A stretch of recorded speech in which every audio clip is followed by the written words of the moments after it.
할렐루야! 디모데 예배 오신 여러분을 진심으로 환영하고 축복합니다. 이 시간 모두 자리에서 일어나셔서 사도신경으로 예배로 나아가도록 하겠습니다.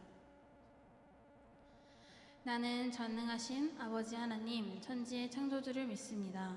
나는 그의 유일하신 아들 우리 주 예수 그리스도를 믿습니다. 그는 성령으로 잉태되어 동정녀 마리에게서 나시고 본디오 빌라도에게 고난을 받아 십자가에 못 박혀 죽으시고 장사된 지 사흘 만에 죽은 자 가운데서 다시 살아나셨으며 하늘에 오르시어 전능하신 아버지 하나님 편에 앉아 계시다가 거기로부터 살아있는 자와 죽은 자를 심판하러 오십니다. 나는 성령을 믿으며 거룩한 공교회와 성도의 교제와 죄를 용서받는 것과 몸의 부활과 영생을 믿습니다. 아멘. 네, 오늘 모두들 다들 밥은 맛있게 드셨나요? 네. 한번 우리 다음 주에 있을 크리스마스를 기념해서 함께 옆에 분들과 인사해봤으면 좋겠는데요. 무슨 말 할지 아시죠? 메리 크리스마스 해볼까요? 이제 벌써 이렇게 또 연말이 되어서 크리스마스 시즌이 다가왔습니다. 여러분, 저희는 또 크리스마스를 다른 말로 성탄절이라고 하죠. 성탄절은 우리 임마누엘 아기 예수님께서 태어나신 날입니다. 임마누엘이라고 하는 아기 예수님의 이름은 어떤 뜻을 가지고 있는지 다들 아시나요? 하나님이 우리와 함께 계신다라고 하는 임마누엘의 이름의 뜻이 있는데요. 하나님께서는 인간의 모습으로 이 땅에 오셔서 우리 곁에 계시고 함께 하시면서 우리에게 기쁨과 위로와 희망과 사랑을 주십니다. 여러분 믿으십니까? 우리 오늘 그리고 다음 주에 함께 찬양을 하면서 예수님의 탄생을 함께 기쁘게 또 즐겁게 찬양했으면 좋겠습니다. 저희가 오늘 마지막 드릴 찬양이 임마누엘이라는 찬양인데요. 함께 정말 전심을 다해서 임마누엘 하나님의 이름을 찬양해봤으면 좋겠습니다. 함께 첫 곡으로 예배 시작하도록 하겠습니다.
누구도 주 앞에 다가설 수 없네.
초에 말씀이 계시니라. 이 말씀이 하나님과 함께 계셨으니 이 말씀은 곧 하나님이시라. 만물이 그로 말미암아 지은 바 되었으니 지은 것이 하나도 그가 없이는 된 것이 없느니라. 그 안에 생명이 있었으니 이 생명은 사람의 빛이라. 빛이 어둠에 비치되 어둠이 깨닫지 못하더라. 베들레헴 에브라다야, 너는 유다 족속 중에 작을지라도 이스라엘을 다스릴 자가 내게서 내게로 나올 것이라. 그의 근본은 상고에 영원에 있느니라. 그러므로 주께서 친히 징조를 너희에게 주실 것이요, 보라, 처녀가 잉태하여 아들을 낳을 것이요, 그의 이름을 임마누엘이라 하리라. 아멘. 임마누엘, 어린 양 우리를 구원하셨네. 임마누엘, 하나님 영원히 함께 하시네. 임마누엘, 어린 양 우리를 구원하셨네. 임마누엘, 하나님 영원히. 임마누엘, 어린 양 우리를 구원하셨네. 임마누엘, 하나님 영원히 함께 하시네. 임마누엘, 어린 양 우리를 구원하셨네. 임마누엘, 하나님 영원히 함께 하시네. 오늘도 우리와 함께 하시는 그 임마누엘 하나님께 우리 영광의 박수 올려드립시다.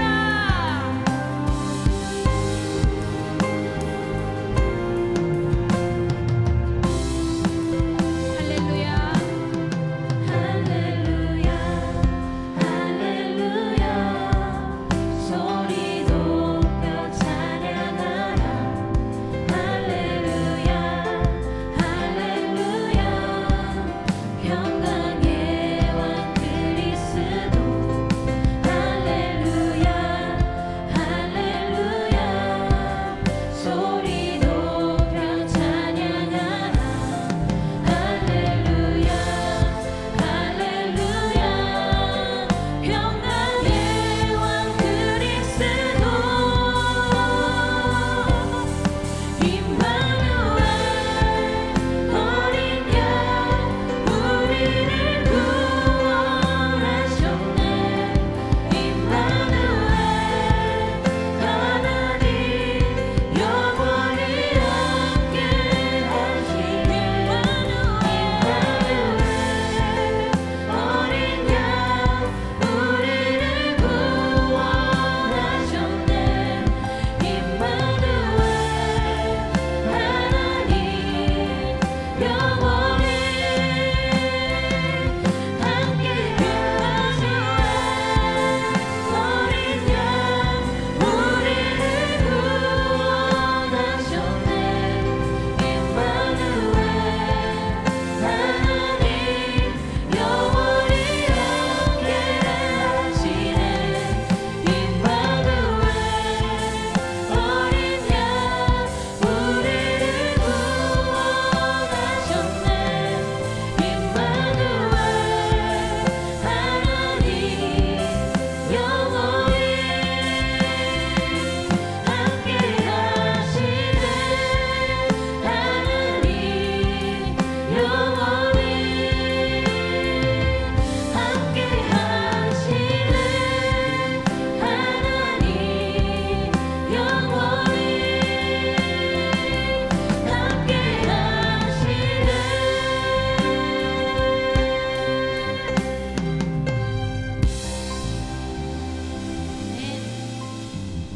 우리 시간은 자리에 앉으셔서 기도로 예배로 더 나아가도록 하겠습니다.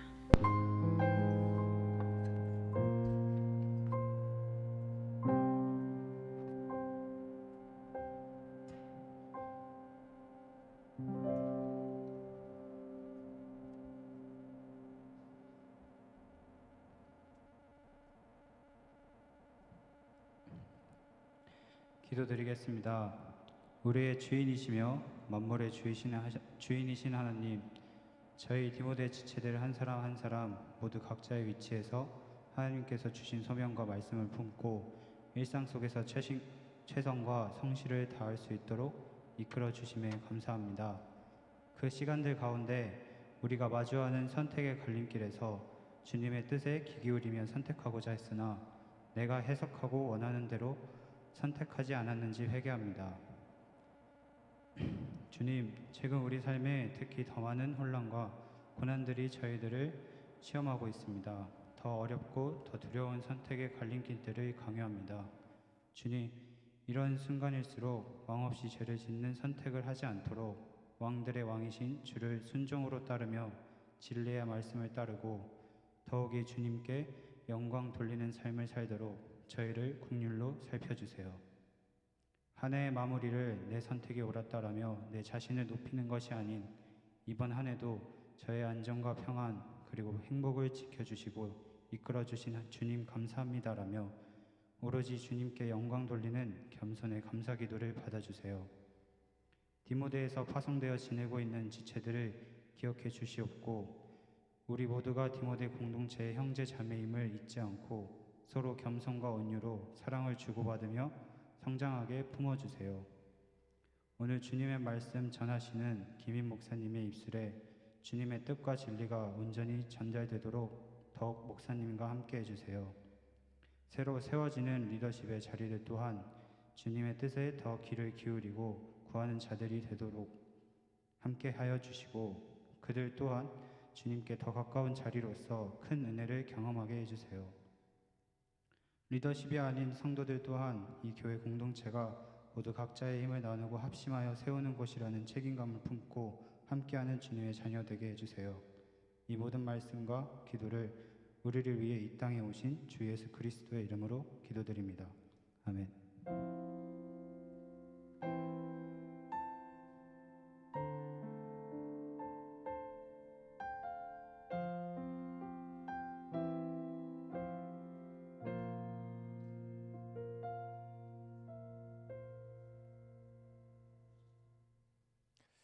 아멘. 자, 오늘 우리에게 주시는 하나님의 말씀 같이 보겠습니다. 사사기 21장 25절 말씀 한 구절입니다. 같이 읽을까요? 자, 시작. 그때 이스라엘에 왕이 없으므로 사람이 각기 자기의 소견에 오른 대로 행하였더라. 아멘. 잘 지내셨어요? 이제 우리 학생들은 기말 시험이 끝났죠. 고생 많으셨습니다. 이제 한 달 정도 방학이 시작이 되는데 방학 여러분들 잘 보내시길 바래요. 오늘 참 날씨가 또 갑자기 추워졌는데 쉼터 목장에서 김치찌개를 맛있게 끓여주셔서 정말 감사하게 잘 먹었습니다. 여러분 이제 성탄절이 다음 주 목요일입니다. 이제 한 주밖에 남지 않았는데 여러분 성탄절 어떻게 보내고 기다리고 계시나요? 내일 우리는 이제 성탄 전야 촛불 예배로 그리고 주일에는 성탄 감사 예배로 드립니다. 참 뜻깊은 예배라고 저는 생각이 들어요. 여러분들 다 오셔서 함께 예배하시고 그리고 또 이제 방학 때 잠깐 한국 가시는 분들도 몇 명이 있는데 잘 또 다녀오시고 들어올 때 조심히 잘 들어오셨으면 좋겠어요. 내일 제가 듣기로는 정보 첩보에 의하면 내일 우리가 리허설을 4시 반에 여기서 하는데 저녁 식사가 맛있게 준비된다고 하더라고요. 짬뽕과 짜장면과 탕수육이라는 첩보를 들었습니다. 오셔서 다 함께 같이 맛있는 식사도 하시고 그렇게 했으면 좋겠습니다. 자, 이제 우리가 사사기 이제 마지막 시간이에요. 총 8번째 우리가 사사기를 계속 보고 있는데 이번 사사기 주제는 브로큰 히어로입니다. 브로큰 히어로. 제가 이 사사기 말씀을 보면서 참 적절한 주제가 아닌가 싶어요. 사사기를 표현해주는 주제가 바로 브로큰 히어로인가 아닌가 싶습니다. 사사기서를 보면은 많은 사사들이 등장하잖아요. 우리가 지금까지 봤던 여러 사사들이 있었어요. 여러분 혹시 기억나시는 사사가 있나요? 지난 시간에 봤던 삼손이 가장 먼저 기억에 날 것이고 또 그 전에 봤던 입다라든가 또 기드온 그리고 드보라, 온니엘 이렇게 총 5명의 사사를 봤는데 이 사사들을 보면은 다 하나같이 뭔가 완전한 사람들은 아니에요. 도덕적으로나 또 신앙적으로나 뭔가 좀 부족해 보이는 사람들로 보여져요. 자기의 분노를 잘 제어하지 못했었고, 그리고 또 정말 하나님을 제대로 믿는 사람인가? 라는 그런 생각도 듣기도 했었고, 거래하는 신앙 가졌었던 입다도 봤었듯이 뭔가 좀 부족해 보이는 이들이 바로 사사들이었습니다. 그럼에도 불구하고 하나님은 그들의 깨어짐 속에서 하나님의 구원의 계획을 멈추지 않고 계속해서 하나님은 일하시는 하나님으로 사사기사를 통해서 우리는 그런 하나님을 만나게 되었어요. 오히려 그 연약함 가운데서도 하나님은 그런 사사들을 사용하시고 그들을 도구 삼아 주셨다라는 것이죠. 그렇다면 여기서 한 가지 질문이 생겨요. 왜 하나님께 쓰임받았던 이런 사사들은 다 하나같이 깨어지고 연약한 사람들이었을까? 왜 사사들은 그랬을까? 왜 그런 사사들이 또 하나님께서 그런 사사들을 통해서 일하실 수밖에 없었을까에 대한 질문이 안 들 수가 없겠죠. 그 이유는 뭐 사실은 단순히 개인적인 이유도 있겠지만, 연약함 때문도 있겠지만, 그들이 살았던 사사 시대 자체가 사실은 그런 사람들이 살 수밖에 없는 그런 시대였다라는 생각이 듭니다. 사사기서는 처음부터 끝까지 한 가지 사실을 반복해서 보여주고 있는데, 그게 바로 왕이 없는 시대, 하나님은 계셨지만 하나님을 왕으로 여기지 않는 시대였기 때문에, 그러다 보니까 그런 사람들이 살 수밖에 없었던 시대가 아니었나라는 것입니다. 놀랍게도 이 모습은 오늘 우리가 살아가는 시대와 참 많이 닮아 있는 것 같아요. 우리도 하나님은 계시지만 정말 하나님을 우리의 왕으로 여기는 시대인가? 하나님이 정말 이 땅의 주인 되시는 그런 시대를 우리가 살아가고 있는가에 대한 질문을 안 던져볼 수가 없겠죠. 여러분, 요즘 이런 생각 자주 들지 않아요? 너무 사실 우리가 살면서 선택지는 너무 많아요. 살면서 너무 많은 선택지는 너무 많은데, 막상 그 많은 선택지 가운데 무엇을 선택해야 할지 모를 때가 참 너무 많은 그런 시대가 아닌가 싶어요. 단순하기보다는 너무 복잡한 시대를 우리가 살아가고 있잖아요. 그러다 보니까 골라야 될 게 너무 많아요. 선택할 될 게 너무너무 많은 시대라고 할 수가 있겠죠. 여러분, 넷플릭스 잘 보시나요? 저는 넷플릭스 보는데, 넷플릭스도 보면은 너무 많아요. 채널이 볼 만한 게 너무 많아. 저도 그래서 가끔가다 넷플릭스 켜가지고 뭐 좀 보려고 하면은 이게 보다가 그냥 뭘 볼까 이렇게 고르다가 시간이 다 가가지고 나중에 그냥 넷플릭스를 꺼버려요. 그냥 안 볼래. 고르는 게 너무 어려운 거예요. 선택지가 너무 많은 거죠.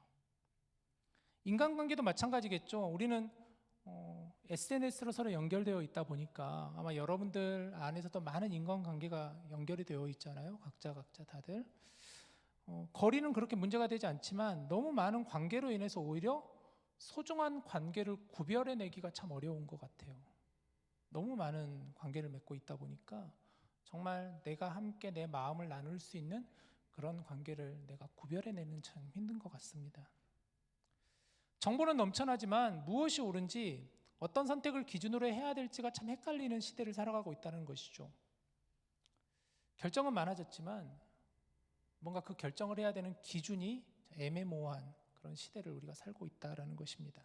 그러다 보니까 사람들은 점점 더 혼자 고민하게 되고, 혼자 그러다가 고민 끝에 결국은 버티게 되고, 그러다가 또 혼자 무너지는 경우도 있습니다.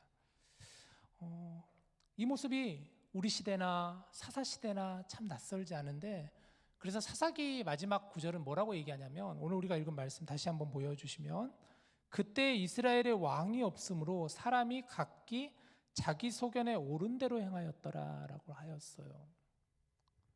마치 우리 시대나 그 시대나 참 비슷해 보이지 않나요? 각기 자기 소견에 옳은 대로 행하였다라는 것이죠. 사사 시대나 우리 시대나. 자, 근데 이 구절이 여러분 사사기서의 가장 마지막 구절입니다. 사사기 21장으로 되어 있는데 가장 마지막 구절이 이 말씀으로 맞춰요. 그런데 이 말씀을 가만히 보면 뭔가 이상하지 않아요? 뭔가 사사기서를 마지막에 마쳐야 되는 구절인데도 불구하고 어떻게 이렇게 끝나지? 이런 생각이 들게 됩니다. 우리가 기대하는 결론이 아닌 것 같아 보여요. 마치 이야기를 하다가 말아버린 것처럼 끝이 납니다. 뭐 희망도 없고 교훈도 없고 그렇다고 반전도 없고 너무 허무하게 마무리되어 가는 것 같아요. 그런데 이게 바로 사사기서의 저자의 의도라고 할 수가 있겠죠. 사사기 마지막 장을 보면은 우리가 21장을 오는 21장 25절을 보는데 우리가 지난 시간에 사사기 16장에 있는 삼손을 봤었어요. 근데 사사기서를 가만히 구조를 보면은 1장부터 16장까지는 12명의 사사가 나와요.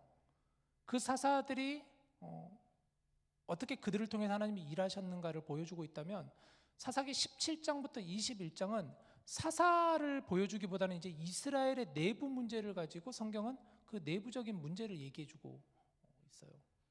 그래서 사사기 17장부터 21장을 가만히 읽어보면은 참 이스라엘 시대가 어떻게 사사 시대 그러니까 사사 시대가 어떻게 이렇게까지 무너질 수가 있는가 하는 생각이 들게 됩니다.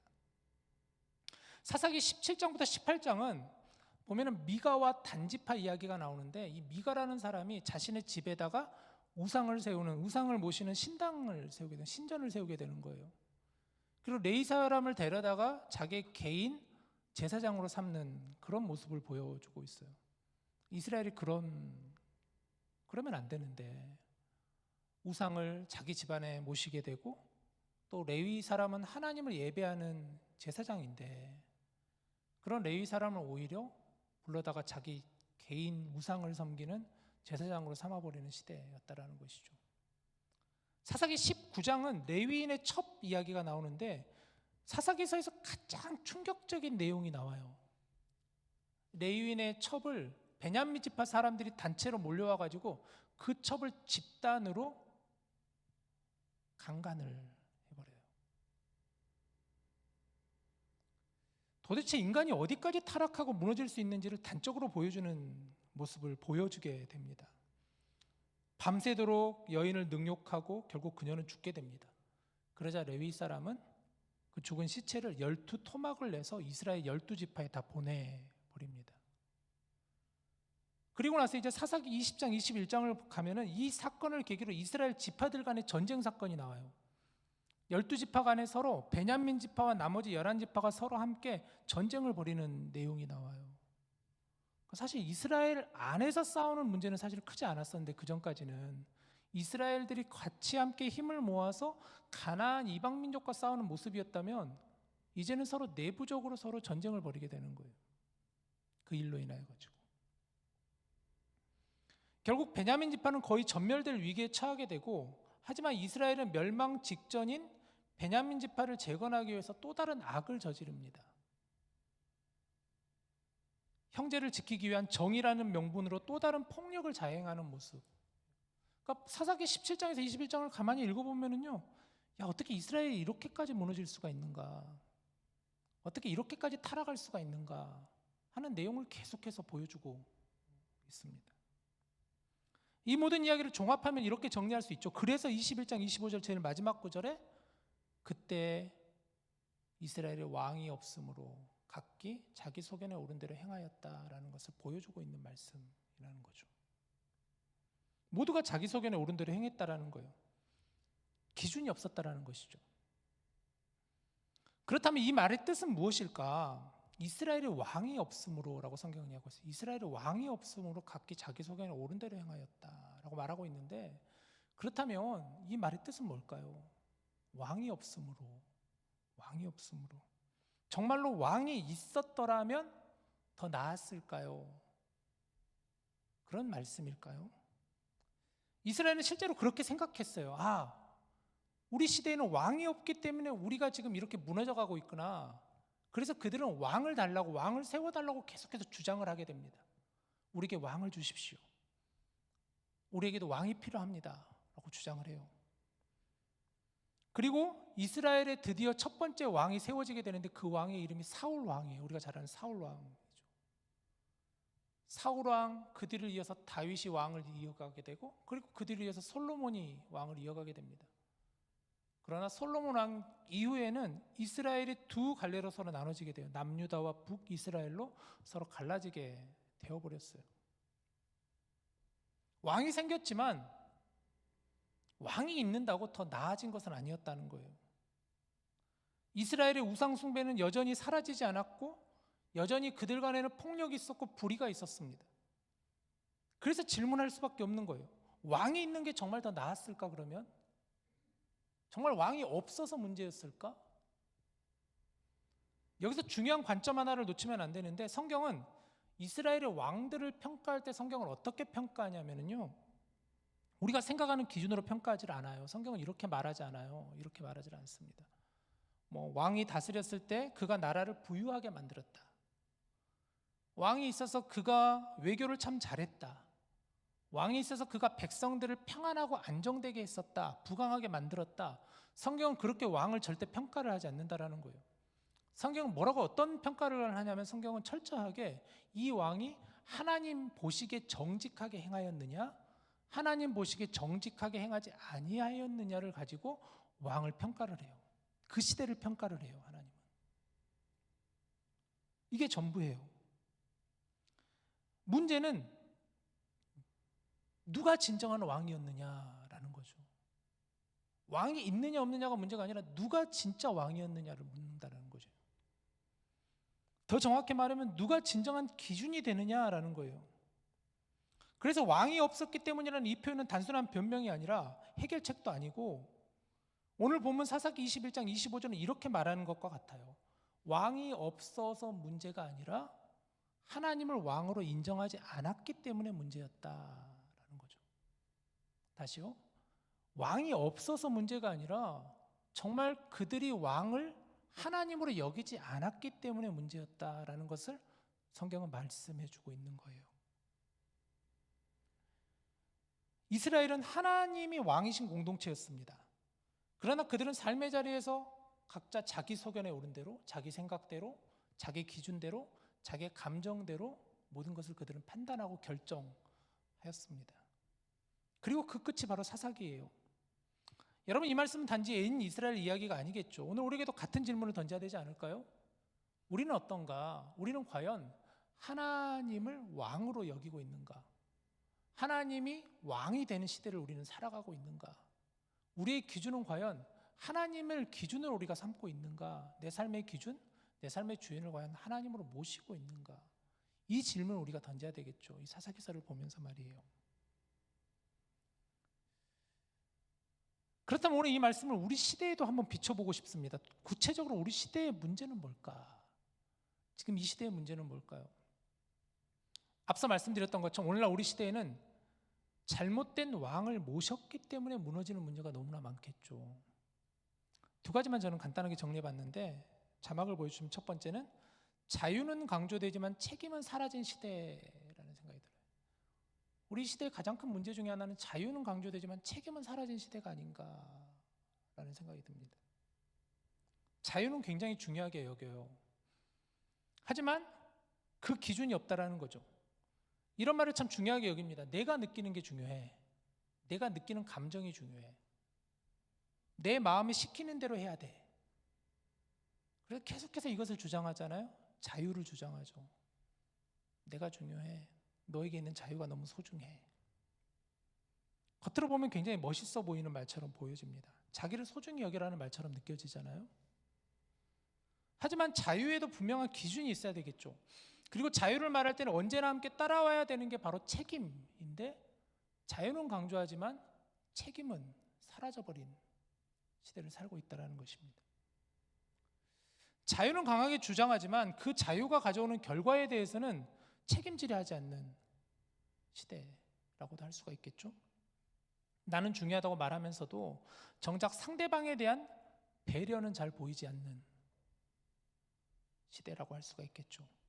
내 자유를 지키기 위해서 다른 사람의 자유는 너무 쉽게 침해해버리는 모습을 가지고 있다라는 것이겠죠. 때로는 그 자유가 누군가에게 분명한 상처와 피해가 될 수도 있는데도 불구하고 그것은 고려하지 않고 내 자유가 중요해, 내 표현이 중요해 라는 생각이라는 것이죠. 요즘에 보면은 참 안타까운 일들이 계속 있잖아요. 우리도 보면은 뉴스를 보면은 SNS라든가 뭐 이런 데서 보면은 대중인이라고 하는 공적인 인물, 뭐 연예인 같은 경우 그런 케이스죠. 이라는 이유로 너무나 많은 사람들이 쉽게 그 사람에 대해서 평가하고 비판하고 비난하고, 그러나 그 말에는 책임을 질 줄 않죠. 익명에 숨어가지고 그 사람을 난도질하게 되고, 그러다 보면서 안타까운 생명들을 잃어가는 그런 시대를 우리는 살고 있지 않나. 죄의식도 책임의식도 없이 마치 하나의 콘텐츠처럼 소비되어 버리는 모습이죠. 집단적인 비난과 마녀사냥을 벌이고 있지 않나. 그 과정에서 얼마나 많은 사람들이 감당할 수 없는 상처를 입고 심지어 생명을 포기하는 선택까지 하게 되었다는지 우리는 참 여러 번 목격하지 않습니까? 이런 게 바로 이런 경우겠죠. 자유는 가지고 있지만 책임을 지지 않는, 말에 책임을 지지 않는. 언어도 마찬가지죠. 내 기분과 감정은 중요하지만 상대방의 마음은 쉽게 고려 대상에 빠집니다. 내가 그냥 드는 생각 그대로 말해버려요. 뱉어버려요. 그냥 상대방의 감정과 상대방이 그 것을 어떻게 받아들일까에 대해서는 큰 고민을 하지 않아요. 너무 쉽게 우리는 말과 언어로 상대방을 피해를 주는지 모르죠. 말뿐만이 아니겠죠. 우리가 하는 행동도 마찬가지 않을까요? 그런 시대를 우리가 살아가고 있습니다. 두 번째, 자막을 또 보여주시면 결과가 기준이 된 시대가 되지 않았나 싶어요. 우리는 무엇이 옳은지보다 무엇이 빠르고 무엇이 눈에 잘 보이게 되는지를 먼저 따지게 되죠. 뭐가 중요한가? 결과가 중요하다. 결과가 기준이 되어버렸습니다. 과정은 무시되고 방향은 흐려져 버렸습니다.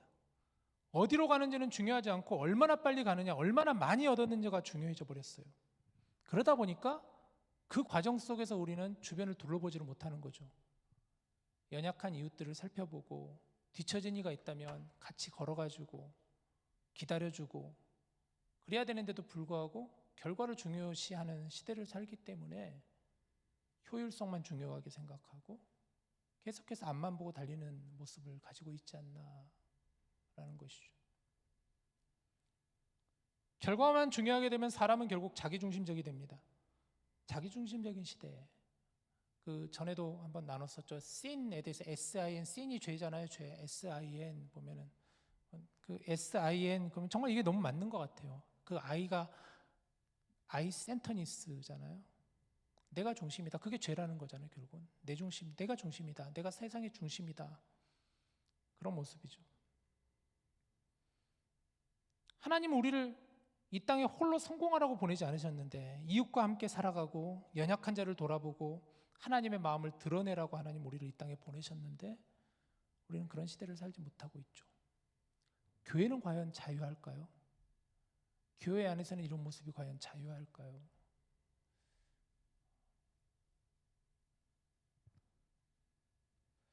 오늘 우리 역시도 사사기 시대와 우리 시대를 이렇게 돌아보면은 너무 이 말씀이 그 시대나 지금 이 시대나 참 너무 비슷한 것 같아요.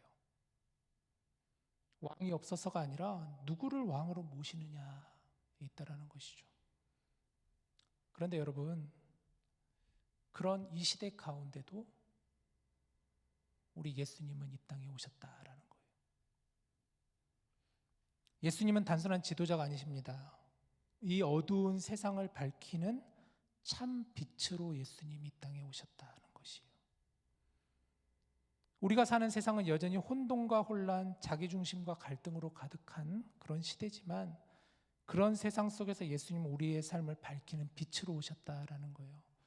몇 구절 말씀을 좀 보고 싶은데 여러분과 같이 읽고 싶은데요.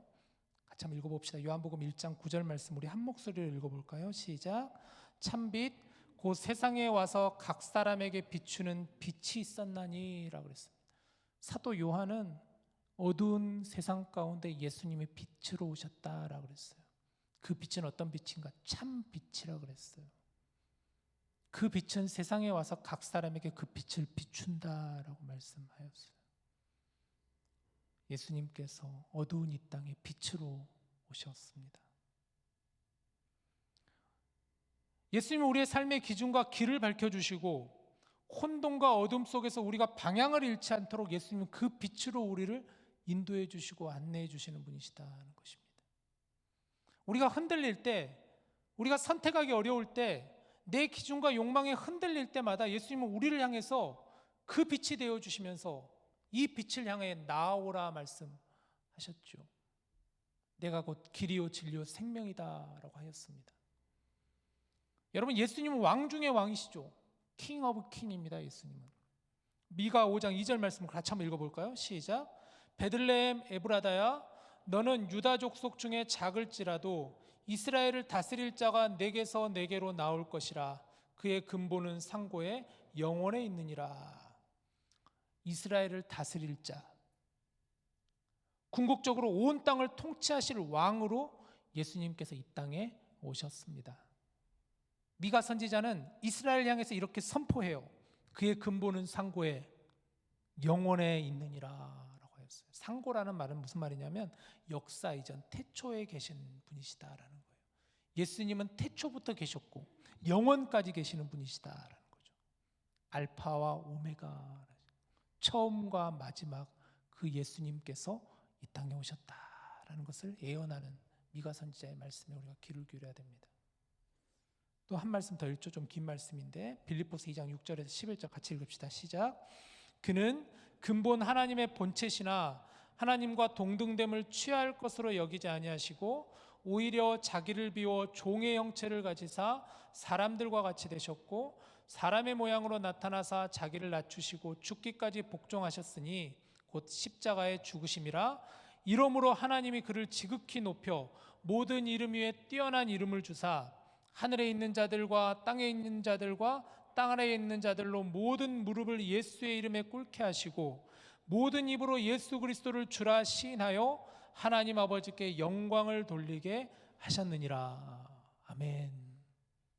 사도 바울이 선포하는 말씀이 빌립보 교회를 향해서 그는 근본 하나님의 본체시지만 우리 예수님은 하나님이시지만 사람의 형체를 입고 이 땅에 오셨다라는 거예요. 그러지 않으셔도 되는 하나님이신데 우리를 위하여 이 땅에 오셨다라는 거예요. 왜 우리를 위하여 이 땅에 오셨을까요? 이 어두운 이 땅에 빛을 비추시기 위하여서, 궁극적으로 우리의 죄를 대신해서 십자가를 지시기 위해서 예수님께서 이 땅에 오셨다라는 거예요. 그래서 사도 바울은 이렇게 선포하죠. 이러므로 모든 입이 주를 시인하고 모두 나와 무릎 꿇고 주를 경배하고 주님의 이름을 찬양합시다. 경배합시다. 우리가 예수님께 영광을 올려드리는 거예요. 모든 이름 위에 뛰어난 예수님을 향해 우리의 무릎을 꿇고 모든 입으로 예수님을 주라 시인하고 영광을 드리는, 여러분, 다음 주면 성탄절입니다. 성탄절은 단순히 예수님 태어나신 날을 기념하는 그런 의미가 아닙니다. 하나님께서 우리의 삶 속으로 오셔서 우리의 왕이 되신 날이에요. 하나님께서 오셔서 우리의 마음과 우리의 삶과 우리의 선택과 판단을 바로잡으십니다. 그렇게 성탄절은 단순한 기념일이 아니라 우리가 진정한 왕을 맞이하고 그분의 통치를 내 삶 가운데 받아들이는 날이 바로 성탄절이라는 거예요. 그래서 오늘 우리는 이 말씀 앞에 우리에게 서로 물어봤으면 좋겠어요. 정말 나에게 왕은 누구인가? 내 삶의 기준은 무엇인가? 내 결정의 최종 권한은 누구에게 있는가? 나는 정말 하나님을 왕으로 모시는가? 우리는 지난 8주간 사사기 말씀을 함께 나누었습니다. 참 사사기 말씀을 통하여서 우리에게 참 많은 은혜와 도전을 줬어요. 하나님은 깨어진 세상 가운데 깨어진 이들에게 찾아오셔서 그들을 통하여 일하시는 거예요. 사사기는 사사들이 영웅이 되는 말씀이 아니라 하나님께서 그럼에도 불구하고 그런 사사들을 어떻게 일하시는지, 그리고 하나님이 말씀하신 그 말씀은 결단코 이루어진다라는 것을 보여주는 말씀이 사사기서라는 거예요. 사사기는 이렇게 끝났죠. 그때 이스라엘에 왕이 없으므로 사람이 각기 자기의 소견에 옳은 대로 행하였더라. 사사기는 이렇게 마쳤어요. 그러나 여러분, 성탄은 이렇게 시작합니다. 우리 같이 읽읍시다. 마지막이요. 누가복음 2장 11절 시작. 오늘 다윗의 동네에 너희를 위하여 구주가 나셨으니 곧 그리스도 주시니라. 아멘. 이 땅에 우리 주님이 오셨습니다. 2000년 전에 주님께서 이 땅에 오셨습니다. 지금도 우리 주님은 임마누엘, 우리와 함께 계시는 주님이십니다. 우리는 그 주님을, 다시 오실 그 주님을 기다립니다. 그 자리에 우리가 이 자리에 서 있습니다. 사랑하는 여러분, 성탄절을 우리가 기쁨으로 주님을 맞이하는 마음으로 함께 성탄절을 기다리시며 나아가시는 저 여러분 될 수 있기를 주님의 이름으로 간절히 축복합니다. 우리 같이 함께 나와서 이 시간 기도하고 같이 찬양합시다. 이 찬양 같이 다시 한번 했으면 좋겠어요. 아까 우리 커넥터 워십 찬양팀이 첫 번째 불렀던 찬양인데, 왕 되신 주 앞에라는 찬양입니다. 왕 되신 주 앞에. 우리가 정말 왕 되신 주님 앞에 우리가 어떤 마음으로, 어떤 결단으로 나아가야 될지를 함께 이 찬양을 부르고 같이 결단하며 기도했으면 좋겠어요.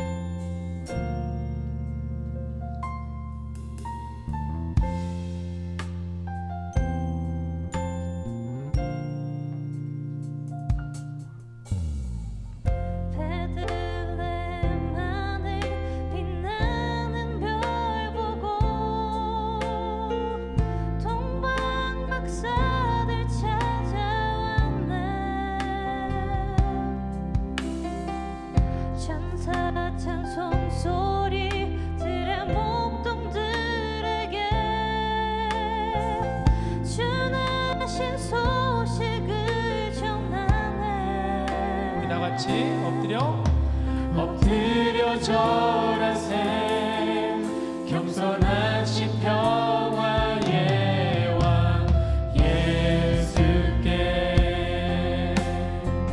왕 되신 주 앞에 나 경배합니다. 주님만 찬양받기 합당하시니 큰 존귀와 영광 홀로 받으소서. 오 주 앞에 나 나아갑니다.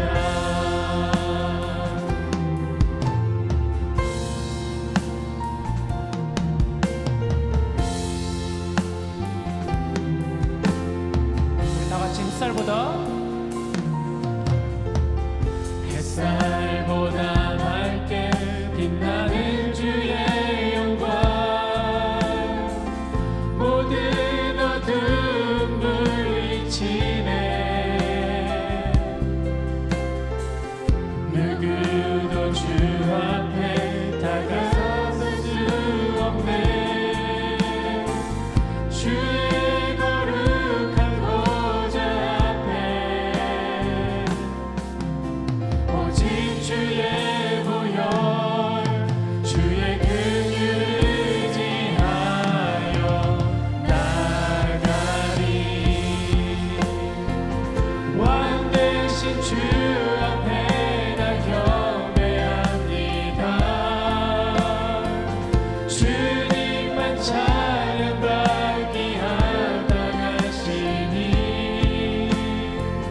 큰 존귀와 영광 홀로 받으소서. 오 주 앞에 나아갑니다.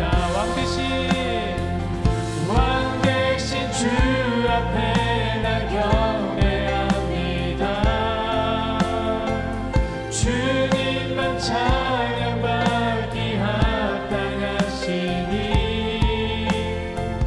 큰 존귀와 영광 홀로 받으소서. 오 주 앞에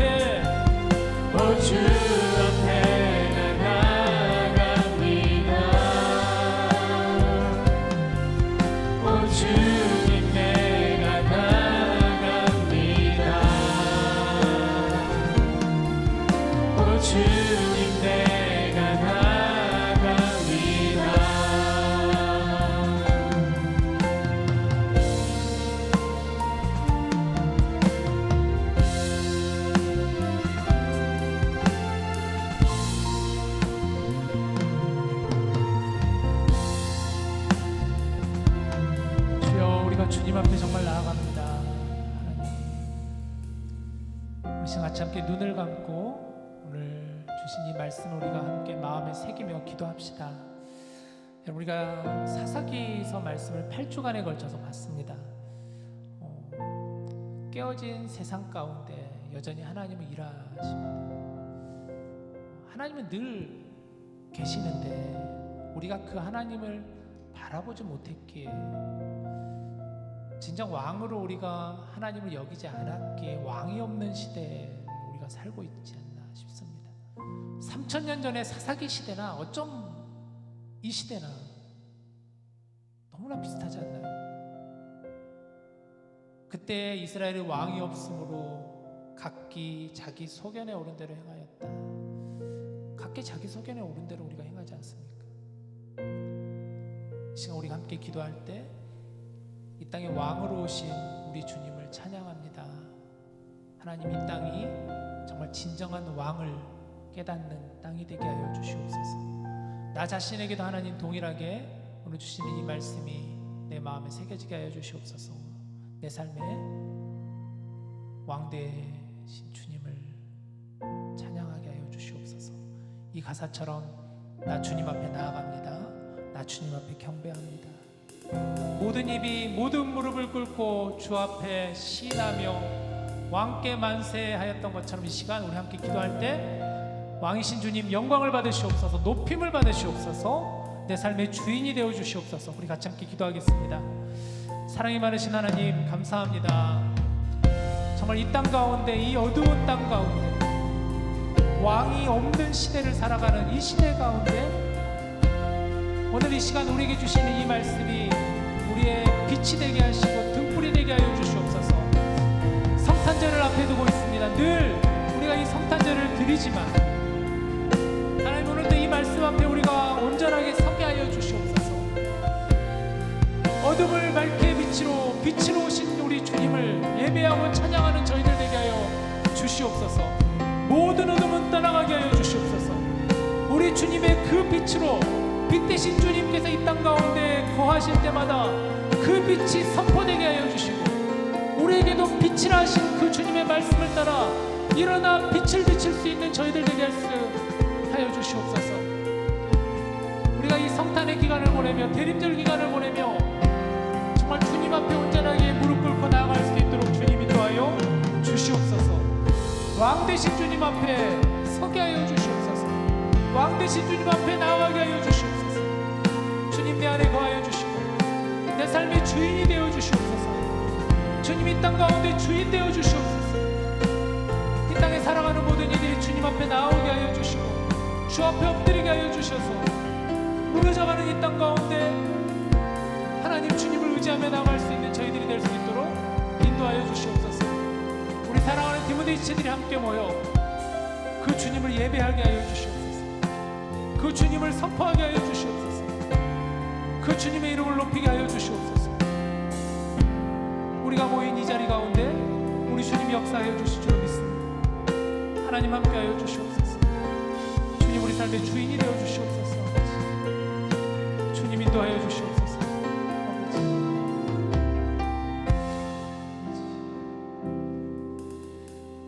사랑이 많으신 하나님, 감사합니다. 우리가 참 이 말씀을 대할 때마다 우리 마음에 많은 찔림이 있습니다. 자기 소견에 오른 대로 살아갈 때가 얼마나 많은지 모릅니다.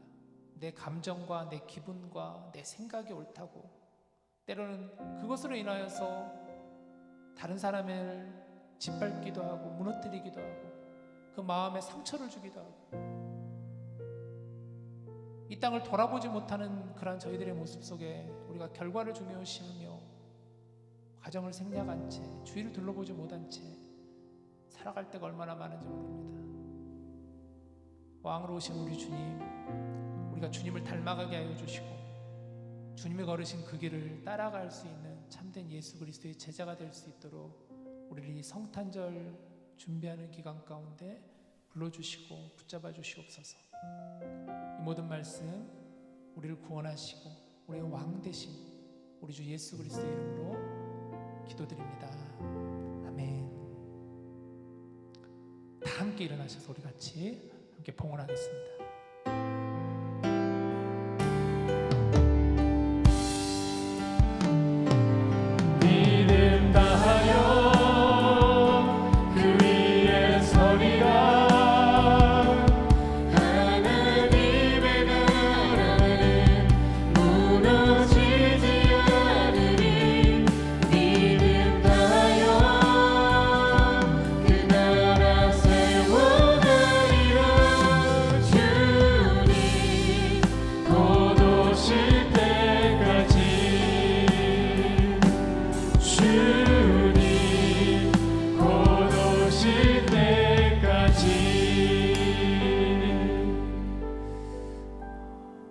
오늘 주님 다시 오실 그날까지 우리는 쉬지 않고 주님을 향해 나아가게 하여 주시옵소서. 하나님, 오늘도 이 자리에 주님께 나와 예배하는 하나님의 귀한 자녀들 머리 위에 안수하여 주시고, 특별히 지난 기말 시험을 잘 준비하게 하여 주셔서 이제 피곤한 몸을 이끌고 이 자리에 온 우리 학생들, 또 귀한 쉼이 있는 방학이 되게 하여 주시고, 또 바쁜 연말 직장인들 참 많이 바쁘고 힘들 텐데 하나님, 이들에게도 또 평안함과 또 안식과 하나님의 참된 평안이 넘쳐나게 하여 주시옵소서. 방학을 맞아 또 한국으로 이미 간 지체들도 있습니다. 또 앞으로 가게 될 지체들도 있습니다.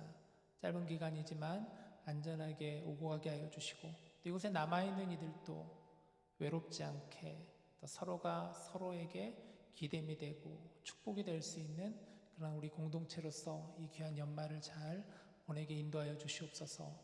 이 드려진 예물 위에 기름 부어 주시고 하나님의 은혜와 사랑이 이 땅 가운데 넘쳐나게 하여 주시옵소서. 이 모든 말씀 감사드렸고 우리 주 예수님의 이름으로 기도합니다. 아멘. 자리에 앉으시길 바라요.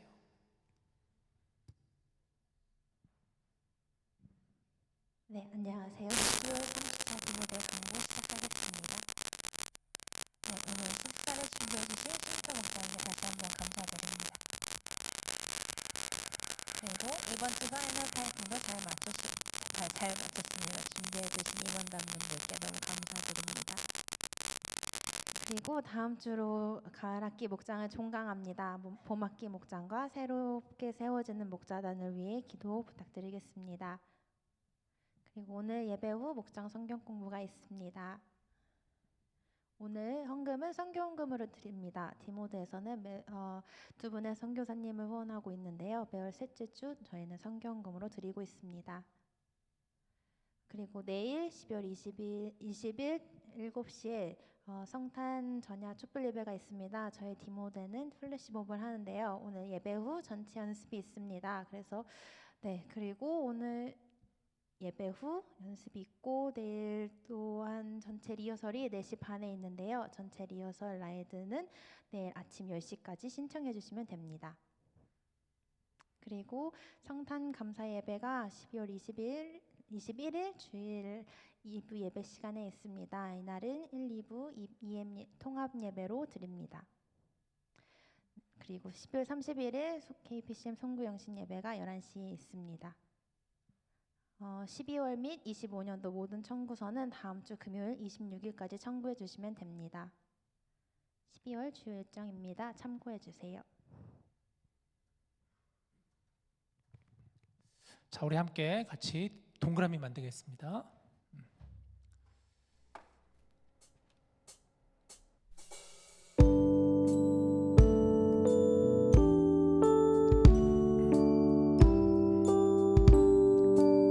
서로를 바라보며 축복할까요? 한결같은 주의 사랑이 당신의 삶 속에 넘치길 원하네. 한량없는 주의 은혜가 당신의 삶 속에 넘쳐 흐르네. 한결같은 주의 사랑이 우리의 삶 속에 넘치길 원하네. 한량없는 주의 은혜가 우리의 삶 속에 넘쳐 흐르네. 네, 혹시 오늘 예배를 마지막으로 떠나신 분 안 계시죠? 네, 좋습니다. 오늘 예배 후에도 여러분 바로 가지 않고 우리 다 같이 모여서 오늘 리허설 하는 거죠? 최종 리허설 같이 하는 걸로 하겠습니다. 제가 축도하고 예배를 마치도록 하겠습니다. 이제는 우리 주 예수 그리스도의 은혜와 하나님의 사랑과 성령님의 교통하심이 왕 되신 주님 앞에 나와 예배하며 결단하며 또 다가오는 성탄절을 기쁨으로 맞이하며 그 주님을 기다리는 우리 모든 디모데 지체들 머리 위에 연약한 우리의 이웃들과 복음을 전하시는 선교사님들의 모든 사역 위에 이제로부터 영원토록 함께 하시기를 간절히 축원하옵나이다. 아멘.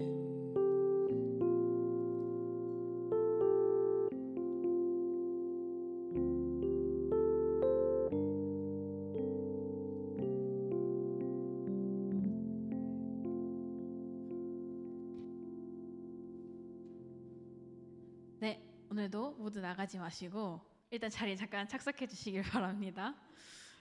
지난주와 같이 저희가 바로 오늘도 워십 연습을 하게 될 테인데요. 우선 지난주에 못 오셨던 분들도 있으시니까 저희가 처음부터 다시 좀 진도를